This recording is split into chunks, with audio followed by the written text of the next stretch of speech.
Monsieur Scognamiglio, dans le troisième semestre, les prix de l'immobilier résidentiel ont stagné. Cette tendance, elle va se poursuivre dans le quatrième trimestre.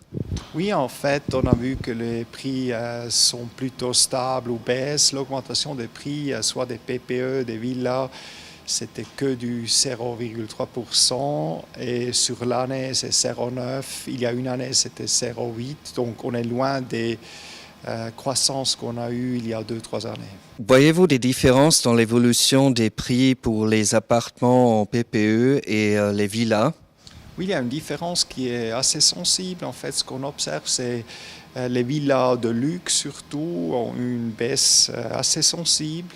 Les terrains sont chers, donc on observe que les villas, le prix a diminué de 0,5%.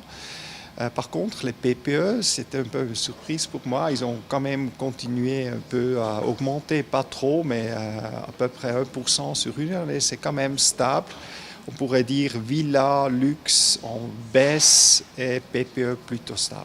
En Suisse romande, les villas ont enregistré une croissance négative. Cette tendance va également se poursuivre. Oui, en fait, on a vu, d'abord, il y a les dernières années, on a eu des croissances très, très fortes, surtout à Genève, mais aussi dans le canton de Vaud. Et les derniers mois, on observe quand même un ralentissement des prix. On a vu dans chaque canton, sauf le canton de Neuchâtel, une diminution des villas de plus que 1 jusqu'à 2%. Donc en fait, on peut dire les prix baissent, surtout aussi dans la Romandie. Pouvez-vous faire une prévision pour les prix par rapport aux immeubles résidentiels et les immeubles de rapport pour cette année? Et quels seront les enjeux politiques et économiques? Oui, en fait, les immeubles de rapport restent attractifs parce qu'on ne sait pas où placer l'argent. Si je mets mon argent sur un compte épargne en banque, j'ai rien, 0,0%. Donc, les comptes institutionnels doivent placer l'argent, surtout les assureurs de vie. Mais ce qu'on observe, c'est que les prix ont tellement monté que surtout les caisses pensions sont plus prêts à payer chaque prix.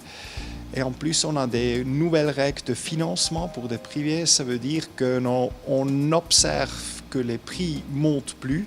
On a même observé une petite baisse des prix payés pour les immeubles de rapport. En fait, le marché, c'est similaire comme les actions actuellement. C'est plutôt rouge, pas vraiment très, très rouge, mais plutôt en baisse. Sur le marché en total, je reste quand même assez positif.